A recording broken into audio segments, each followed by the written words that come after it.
Hello folks, today we're going to have a quick look at the telescopic stem on the Golden Mask. This is the Golden Mask 1 15 kilohertz with the new screen, but the telescopic stem is fairly standard, I believe, on all the Golden Masks. So what I'm going to do today will apply to anyone that's got the T stem, not the S stem, but the T stem with the handle control at the top like this and the telescopics. It's just a simple run through really, just to talk about what happens when you get it out the box and the things you should think about when you're putting it together.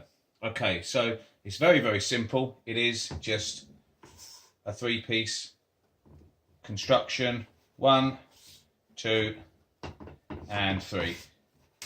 There we go. A little bit dirty because this is the machine that I've had out in the field.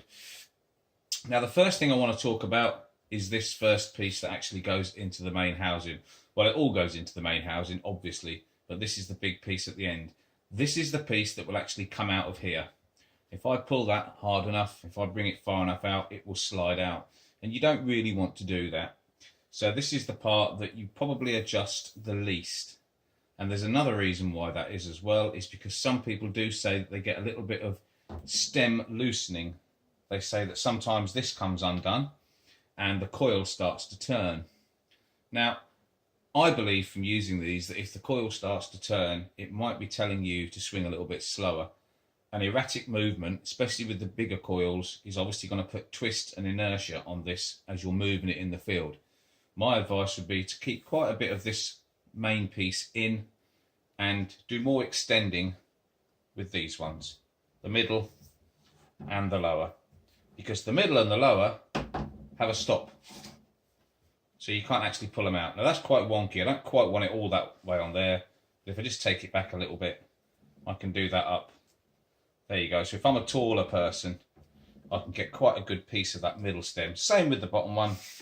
Take it all the way out, lock it off, and you've got all your length here. Take it back a little bit actually, like I said, probably just have a little bit more in there so it's not right on the edge.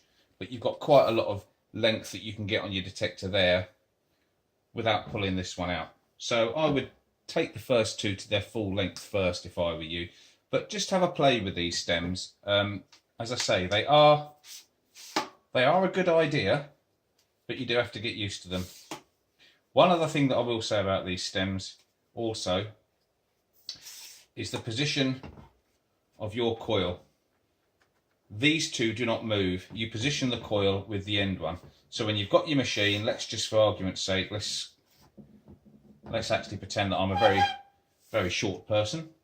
And let's just say that I've got this out to here and here. And then I'll do my last one. It's this one that's going to set the position of your coil. So when you take the last one out, that one rotates. It's probably why it comes all the way out. And that is the one that sets the position of your coil. So what you do is you get the machine the length that you want it, and then you set the coil down on the floor, and then you move this part to make sure that everything is nice and straight, that with the coil, and then you lock your last one up. So with the coil on the floor and everything nice and straight, that's when you lock your T-stem. So those two parts a bit further out. This one, not quite as much, try and leave a bit more in, but leave that nut as the last one you do up, because that's the one that's going to set your coil in line with your control box. And you do all that when you've got it the length that you want. Very simple, but very easy to get it wrong. And don't forget as well, play around with the length before you put your coil cable on, because you don't want to be stretching your coil cable. The length of your coil cable, how many times you turn it around your shaft before you put it into the control housing, is determined by how long the machine is. It's very important that you have the length of the machine correct so that you can set your coil cable so that it runs nice and tight, but with a bit loose at the front and enough to put it in there nice and comfortable. You don't want it to be stretching at either end. So let's have a look at that now. Now that we've discussed this stem, let's put a coil on this machine and let's have a little look at those 2 points, shall we? Okay, so we have our coil. Now we're going to put our coil on the machine. So again, I've looked at this in other videos, and I'll say again the importance of not letting this twist when you're putting it on to the end of the stem. You don't want it moving about because you don't want to put any pressure on these lugs. You don't want to risk cracking them. They are pretty sturdy. This is the 10.5-inch coil. It's an excellent coil. It's a cracking all-rounder. It really is. So when you put it on, just make sure, I'll just shorten that a little bit actually so it doesn't slide all the way off the table. Obviously you've got to imagine this with a fully extended machine. Now you've got it about the length that you want, although you'll probably finish that off with the actual coil on. So you can see what I'm doing without the machine sliding off the end of the table here. I'll just shrink that down a bit. Okay, so you want to be in a position where you can look, keep it nice and straight, and make sure that you're not twisting anything. Now, you can be fairly firm with these, but at the end of the day, you do want to make sure it's nice and straight. If you're coming at it from funny angles, you are going to cause problems. Now, I'm just looking through the hole there, just make sure you've got a light surface on the other side, and when you can see a nice round hole, you know it's in place. Put the nut through this way with the actual end piece there on the coil side. There we go, nice and easy, because it just means you haven't got anything in the way when you tighten it up. It's much easier to get this little wing nut on. There you go. Now, what's the most important thing when you've done this up about that coil, about that cable? The most important thing is that it's not too tight. You do not want to have it tight down this end. So when you set your cable, let's take that out a little bit to give you a bit of a better view of this one I'm trying to talk to you about. Always start by taking it over. Take it over the machine and form a loop. Now don't worry about that loop. It's not going to affect the coil because it's going to be static. What you want is a Velcro wrap. And I'm going to get you one and show you right now. Okay, so when you get these stems, when you get a Golden Mask, they give you these lovely Velcro cable wraps. They really are very, very good. Glad they do that because not every machine actually does, funny enough. You don't always get them. So what you're looking to do, and I do admit that when you're using these, you could do with an extra third hand, but if you set them down on something like this, as you can see, it's not too bad. You've just got to take your time really with these things. There we go. Now you can finish off wrapping this around the rest of the machine. So why do we do this? Well, it's really simple. What we don't want to do when this machine is moving is we do not want to be putting too much strain on this. It's particularly if the machine ever gets sent this way. Now, you shouldn't really ever have the machine that way, but it can happen. And I don't know if you can see there, but there's not too much pressure on this.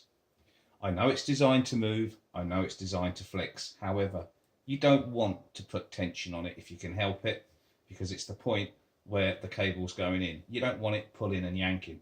Incidentally, that's another thing. This little nut here, when you get this machine, when you get your coils, just check that it's tight, okay? It doesn't have to be super tight. Don't get a spanner and wrench it up, but just make sure that it's not too loose. Just finger tight, but just make sure you've got good purchase on there, because sometimes when these coils can come out of the factories with all detectors, when you've got coil cables, sometimes they're not as tight as they could be. As I say, you don't want to crank it right up, but just make sure it's nice and snug. It's not a problem. It's not a weak point of the detector as such. You've just got to think about that. So if you look there, you can see that there's not too much bend and twist. That will go quite a way, but you don't want to keep putting that much tension on it if you can help it. And by having that nice loop, you will avoid it. Okay? Now, you don't have to have quite as much of a loop as that if you don't want to. You can have a little bit less. You can go a bit closer like this, and you can have a more pronounced loop down there. It's entirely up to you. But as I say, this Velcro is making sure that this isn't going to move, so it's not going to interfere with that, okay? Too many people have tiny little loops. They try and get it as tight as they can like this. Now that's fine if it doesn't move. It's okay until it goes like that. Now that's fully tensioned. If somebody knocks this over, if somebody accidentally squashes that down, you're going to pull on this. And don't forget, it's moving a little bit now. It's not going to move as much when the rest of the cable is wrapped. You're going to risk doing some serious damage in there, especially if it happens a few times. So don't be afraid to give yourself a decent little loop. Give it some play. Give it some forgiveness. Yeah, just so it's got a little bit of a bend, but that's fine. It's able to move. In the detecting position, it's like that. Absolutely no problem at all. That isn't going to move. It's not going to affect your coil. And when you pack it away, normally you'll pack it away in the car like that. Absolutely fine. So most of the time it's never going to go any further than that, but because it's static, it's not a problem. Okay, so now let's have a look at the other end and let's talk about this plug point. We're going to imagine that we've done the cable wrap, and then we're going to show you at the other end. I will show you a finished model, so to say, but really I'm not interested at the moment in showing you all this bit in the middle. We should all know how to wrap a cable from here to there. It's this bit at the end that's important as well. So I'm going to turn the machine round and we'll have a look at that. Okay, so you've done all your wrapping down your machine. You've wrapped it all up, and now you've got to this bit. What you want to make sure is that when you finish wrapping the cable, you want to make sure that it's not tight. Wherever you get to on here, you don't want to be forcing it to reach. It doesn't have to be that tight. It doesn't have to come in like this and be wrapped right up to the handle. It just needs to have a little bit of play on it. I will show you the finished article. You get a little V on these, so line up the V with the little V on the housing, and in she goes. Have I got it? Yes, I have. There we go. Now, what we've been noticing at Golden Mask is a lot of people, or Metal Detectors Online I should say, I don't work for Golden Mask, but friends of mine at Metal Detectors Online, I've been noticing a lot of people have been talking about the fact that they get a lot of feedback when this is touched. The coil seems oversensitive.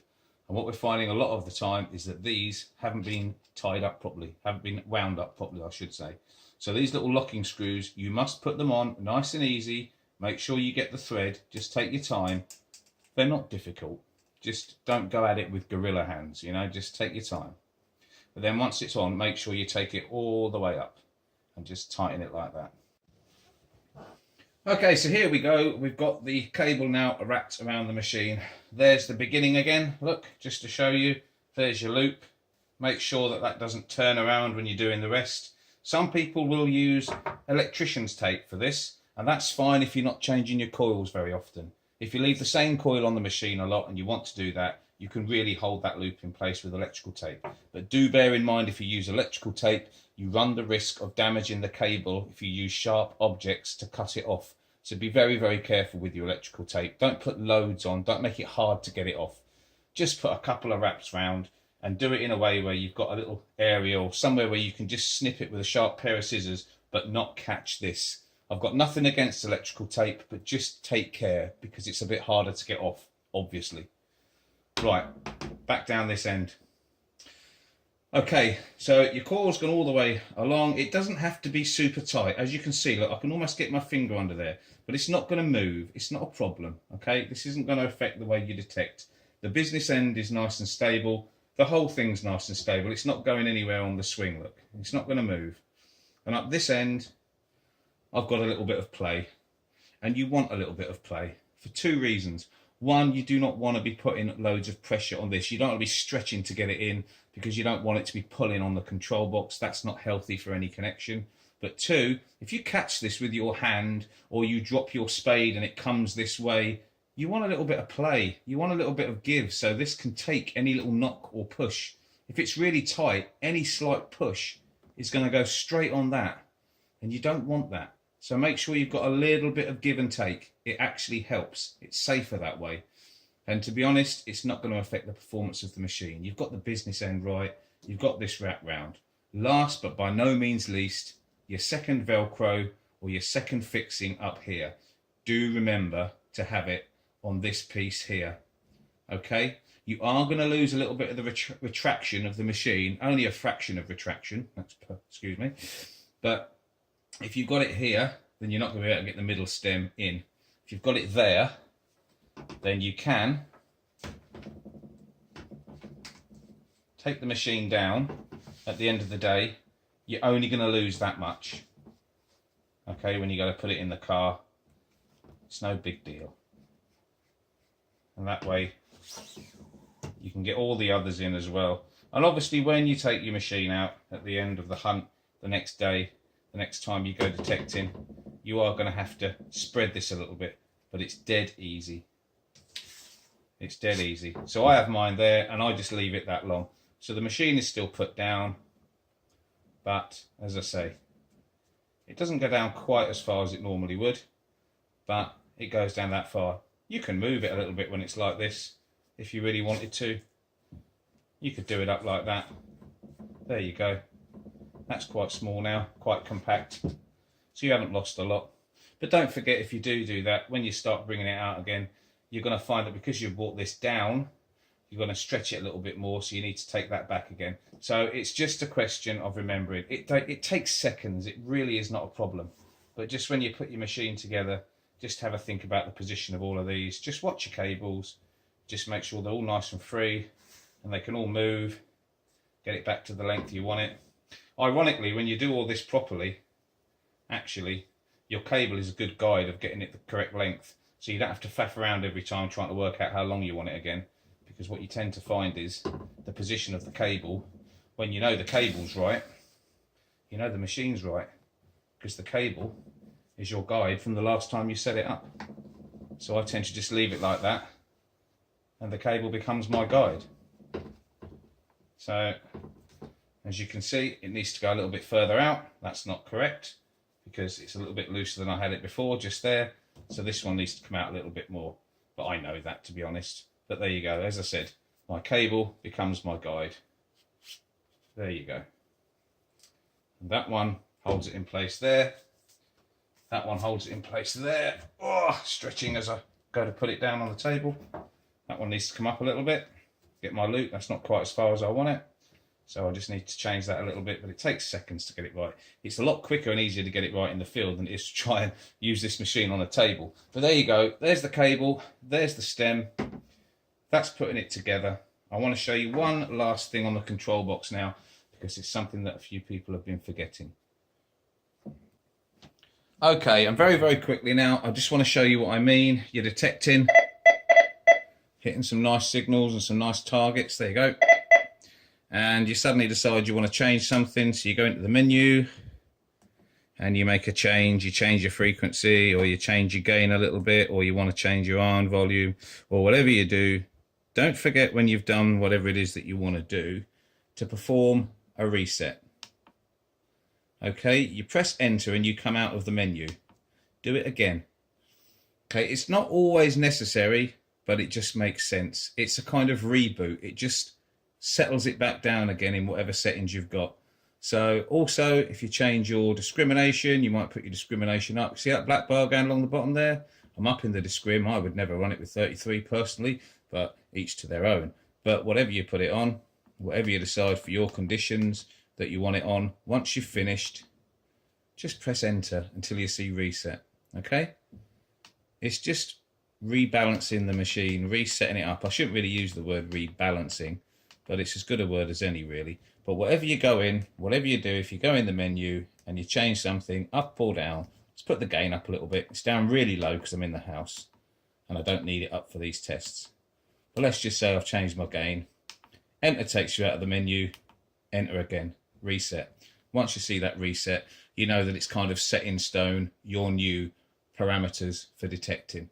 Always best, couple of enters, see that reset, and off you go.